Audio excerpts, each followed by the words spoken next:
खाद्य पदार्थ के लिए परेशान होते रहता है। सही दाम पर उसका अनाज जो है बिकता भी नहीं है और सही दाम पर खाद्य पदार्थ मिलता भी नहीं। दूसरी बात कि जो लोन हुई है वो लोन माफ नहीं किया। वही हम लोग यहाँ पे धरना पर बैठे हुए हैं कि हम लोग का जो गरीबों को जरूरत को पूरा करें और हम लोग पर ध्यान दें कि अधिक से अधिक हमको का राशन भी हम लोग का अभी नहीं मिल रहा है। ये सब पर ध्यान देना चाहिए सरकार को, गरीब आदमी। नमस्कार, आप देख रहे हैं इस वक्त एक न्यूज़ 24 और मैं हूं आपके साथ अनन्या सहाय।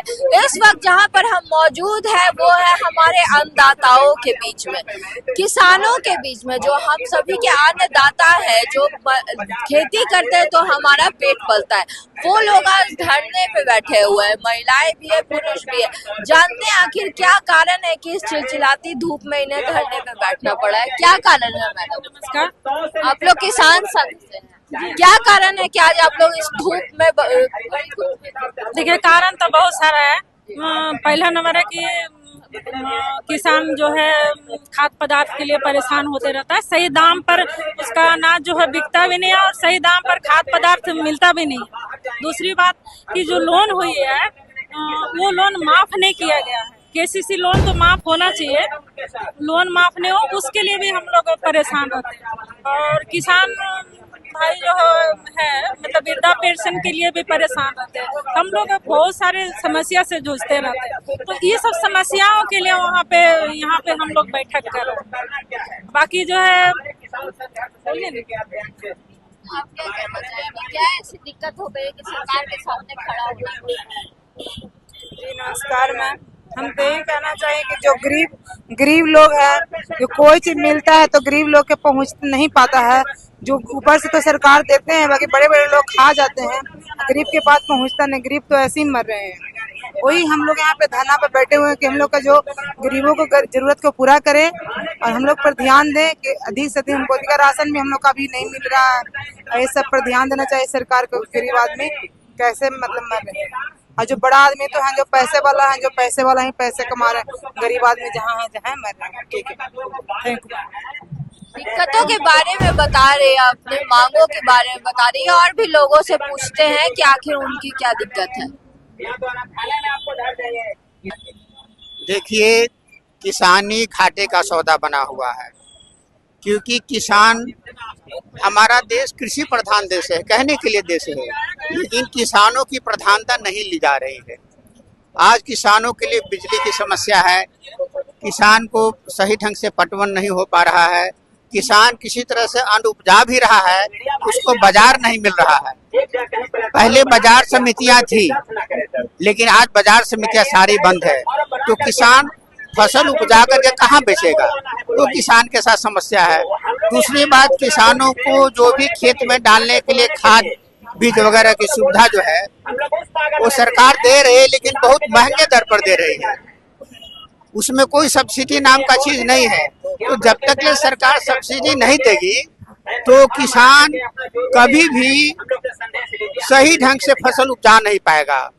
वो खाद बीज के अभाव में खेत को छोड़ दे रहा है। तीसरी बात मैं कहना चाहता हूँ कि आज जितने भी गन्ना मिल है, सारे गन्ना मिल अभी बंद है करीब करीब। खास करके पश्चिम चंपारण वगैरह साइड में तो काफी गन्ना की खेती होती है। वहाँ के किसान क्या करेंगे? जब गन्ना उपजाएंगे या कोई गन्ना का खरीदार नहीं मिलेगा तो क्या करेंगे? तो वो लोग भूखे मरेंगे। तो सरकार सुन नहीं रही। पहले से जो भी योजना था, कल कारखाने थे, सारा बंद हो रहा है, तो किसान क्या करेगा? देखिए, किसानों के लिए केंद्र सरकार भी 2014 में ही बोली थी कि हम किसानों की आय 2022 में दुगना कर देंगे। 2022 की जगह 2025 आ गया, किसान का दुगना कहाँ हुआ? स्वामीनाथन का रिपोर्ट के अनुसार किसानों को उसका समर्थन मूल्य सीटू के आधार पर मिलना चाहिए।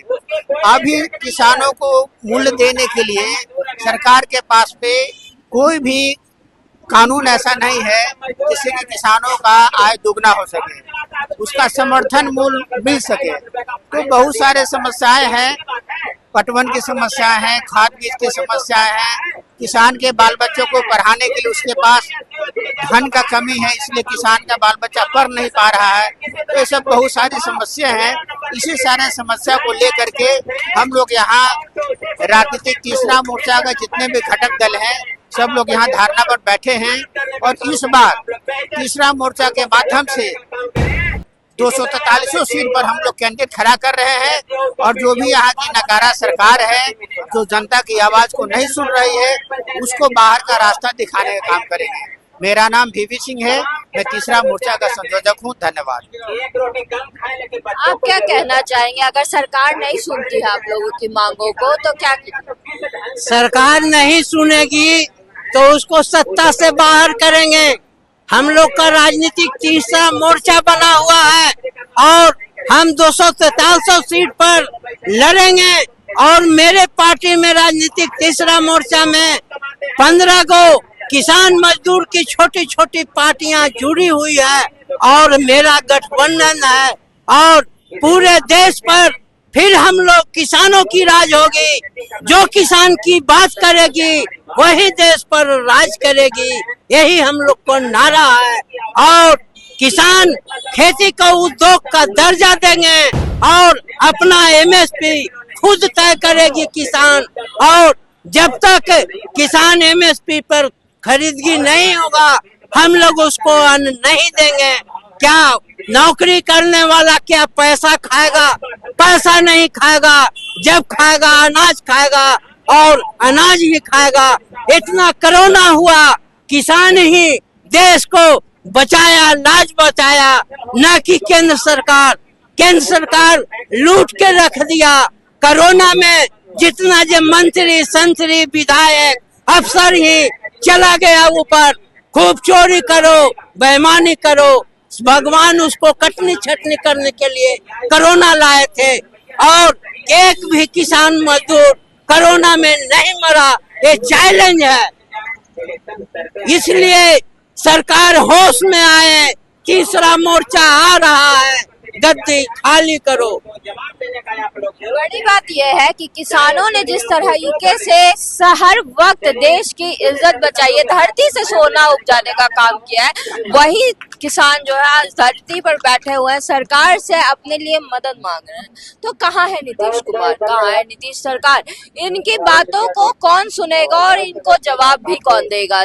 देखने आप बड़ी बात होगी। तब तक के लिए हमारे साथ बने रहिए और हर खबर लगातार देखते रहिए एक न्यूज़ 24। धन्यवाद।